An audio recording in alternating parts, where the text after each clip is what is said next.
Pacquiao was just too good, too quick, too fast. Pacquiao was too good, too good. Picked him apart. Too good. It's just too good. What do you guys see next for Ricky? It's retirement. It's got to be.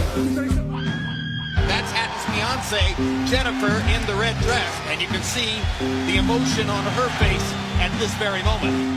Nagsimula ang lahat ng walang kurap na hinaman ni Manny Pacquiao ang siga sa 135-pound division na si Dangerous David Diaz. One of the great spectacles in boxing, the Manny Pacquiao show.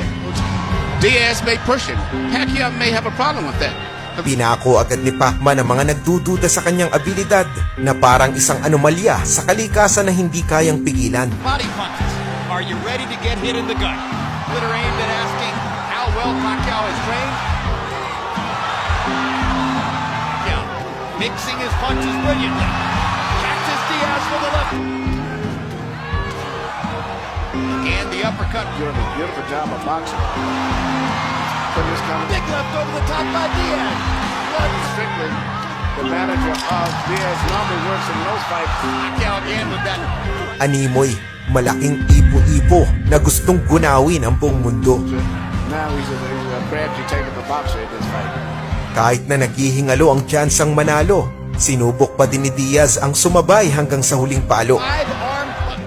He's gotten in some body punches, but Morono is, if anything, he looks fast. He looks faster. Sa kasawiang palad, napabilang si David Diaz sa listahan ng mga dugong Mexicanong lumuhod sa paanan ni Manny Pacquiao. How many more? Down he goes. Welcome to the lightweight division. The fighting pride of the Philippines, Pacman.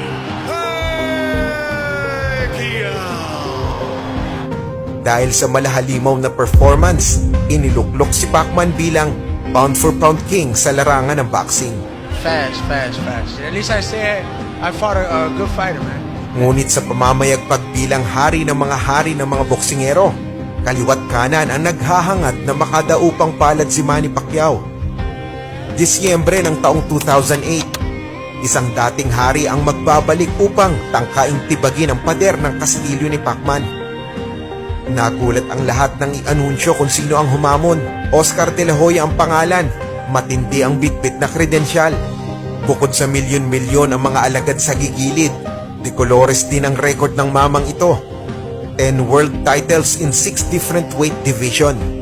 Kaya nga nasilaw ang mga mananampalataya sa pusta nang ibigay ang basbas kay Golden Boy as the heavy favorite na manalo.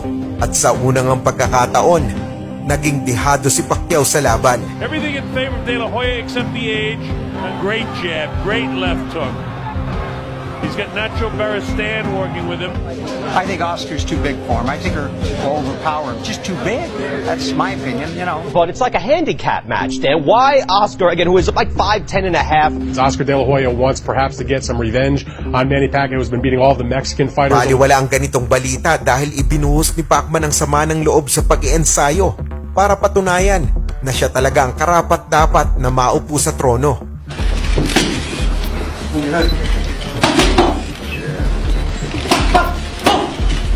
Sa gabi ng piging, tanaw na tanaw ang pagkabakulaw ni Oscar De La Hoya. Let's go. The Filipino crowd chanting. But he's fighting a very intelligent fight. He takes a... Confusing him at the moment. But getting big, but nothing landed too much for the most part.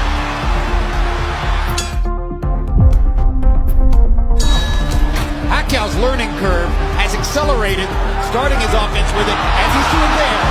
Shows He was always put in guidance. as opposed to along the ropes, where De La Hoya's strength. There's no head movement at all. His head is stationary. Good body shot. De La Hoya has not been able to solve Pacquiao's speed. The speed of his power shots. This is a big problem for Oscar De La Hoya. Maagang napahiya ang mga umasa dahil sa sobrang bilis ni Pacquiao. Walang nagawa ang matandang mandirigma kundi tumanggap ng mga umaapoy na combo.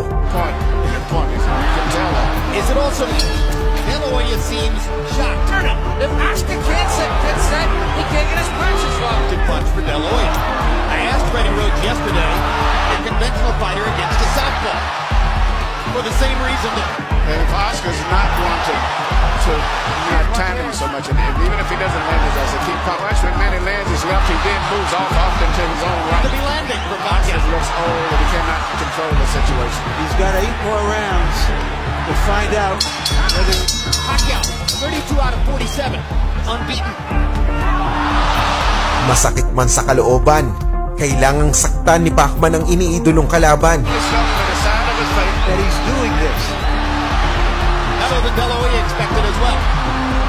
He's not been able to solve. I think you summed it The up. one, although now Pacquiao, he's found it. Not insurmountable. And prevent Pacquiao from countering him as effectively. When Nacho Beristain asks between rounds for 40. 24 na minutong gulpihan ang namalas ng mga boxing aficionados. Almost guaranteed he's going to land back. It looks like In May, fighting Manny Pacquiao. Well, we're halfway through the fight. I mean, Oscar De La Hoya hasn't got no straight left hand by Pacquiao, and then he turns him. Ricardo Mayorga is no elite. I think Jim summed it up. There's too much of everything. but Manny is too smart, too fast for it. Zero answers for the Pacquiao assault. Some of us They're wonder going to have to stiff fights over with. whether Shots. De La Hoya hasn't been down and been counted by CompuBox. Onslaught. CompuBox numbers in the 7th round. De La Hoya is at this moment. Vision this one. Could you see Pacquiao against Margaret? Defense at all. His body language You is. have the best chance of picking up his identity. Tony Weeks has a tough decision. Bago pa nga magsimula ang round 9, tuluyan ang ibinaba ni De La Hoya ang kanyang sandata at winagayway ang puting bandera. Manny Pacquiao has beaten Oscar De La Hoya. Sa pangyayaring ito, ipinasa ni De La Hoya kay Pacquiao ang responsibilidad bilang mukha ng boxing at nakuha ang respeto ng mga mandirigmang ermitanyo. Manny Pacquiao. Ang pagbagsak ni De La Hoya sa kamay ni Pacquiao ay umalingaw-ngaw hanggang sa kanluran. Sadyang gustong iparating ni Pacquiao ang balita sa nagmamalaking hari ng 140 libras mula Britanya, Ricky the Hitman Hatton, ang lineal champion sa super lightweight division. Kargado ng pambihirang lakas at body shots na tumapos kina Kostya Tszyu at Jose Luis Castillo.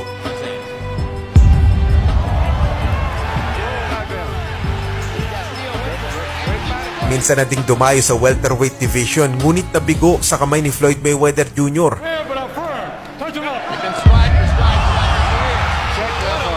Every situation for Hatton. This fight is over. Bringing the best out of Mayweather. Dahil sa pangyayari, kinuha ni Hatton si Mayweather Sr. para magdagdag ng bagong arsenal at depensa. At sa unang ang tampok ng dalawa, tinoda sa 11th round ang slick fighter na si Paulie Malignaggi. It's like being out in the middle of the Throwing in the towel right now. You are exactly right. I think he did the right thing because there was no way he's going to win the fight.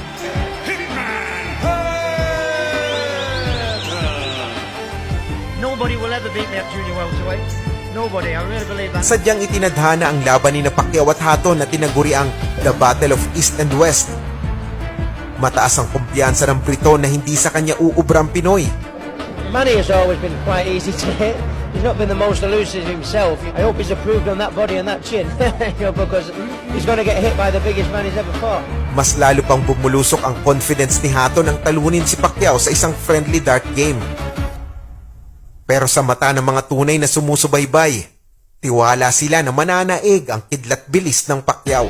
Pacquiao's gonna have fast hands. Now I'm looking for Pacquiao to sharpshoot him, catch him coming in. May 2, 2009, ang gabi ng palabas. Halos umapaw ang MGM sa dami ng supporters ni Hatton at ni Pacquiao. Dinumog din ang mga bigating celebrities ang laban tulad nina Jack Nicholson, Denzel Washington, Mariah Carey, P. Diddy, Jay-Z at Mark Wahlberg. Nais kasi nilang mapanood ang bangis ni Pacman sa ibabaw ng ring. Si Martin Rivera ang kumanta ng pambansang awit ng Pilipinas. Si music icon Tom Jones naman ang umawit ng national anthem ng Britanya. Narito mga idol ang full fight highlights ng bakbakang Manny Pacquiao vs Ricky Hatton with commentary and slow motion. Ito tayo left the tape tayo, Ricky Hatton, 45